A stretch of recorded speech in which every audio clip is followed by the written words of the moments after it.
ইউরোপের হৃদয়ে লুকিয়ে আছে ছোট্ট আশ্চর্য সুন্দর এক দেশ। নাম হলো লিখটেনস্টাইন। বরফে ঢাকা পাহাড়, সবুজ উপত্যকা আর শান্ত নদীর ধারে এই দেশ যেন এক রূপকথার রাজ্য।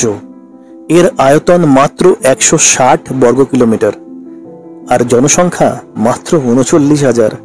দেশে কোনো চোর নেই, কিন্তু অর্থনৈতিকভাবে এটা ইউরোপের অন্যতম ধনী দেশ। দেশটির দুই প্রতিবেশী সুইজারল্যান্ড ও অস্ট্রিয়া, এর মাঝখানেই এর ভূভাগ। রাজধানী ভাদুচ আর পাহাড়ের গায়ে দাঁড়িয়ে থাকা ভাদুচ ক্যাসেল যেন এই দেশের গর্ব। এখানকার মানুষ কথা বলেন জার্মান ভাষায়। এখানে এই দেশের কোনো সরকারি ভাষাও নেই, আর নেই কোনো সরকারি মুদ্রা, ব্যবহার করে সুইস ফ্রা। অদ্ভুত এক ব্যাপার হলো, এই দেশের সঙ্গে সুইজারল্যান্ডের কোনো সীমান্ত প্রহরা নেই। মানুষ অবাধে এক দেশ থেকে অন্য দেশে যেতে পারে।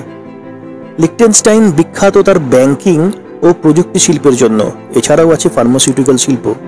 বেকারত্বের হার এখানে 0%, অর্থাৎ প্রায় প্রত্যেকেরই একটা করে কাজ আছে। এই দেশের প্রাকৃতিক সৌন্দর্য মন ছুঁয়ে যায়। মালবোর্ন স্কি রিসর্টে প্রতি বছর হাজার হাজার পর্যটক আসে বরফে ঢাকা পাহাড়ের আনন্দ উপভোগ করতে। লিখটেনস্টাইন একটি সাংবিধানিক রাজতন্ত্র।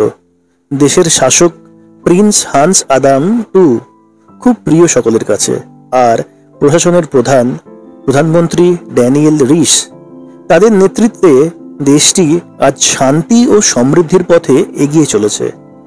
ছোট্ট দেশ হলেও লিখটেনস্টাইন কিন্তু এটা প্রমাণ করেছে, দেশের সাফল্য তার আকারে নয়, বরং মানুষের ঐক্য, শিক্ষা ও পরিশ্রমে নির্ভর করে।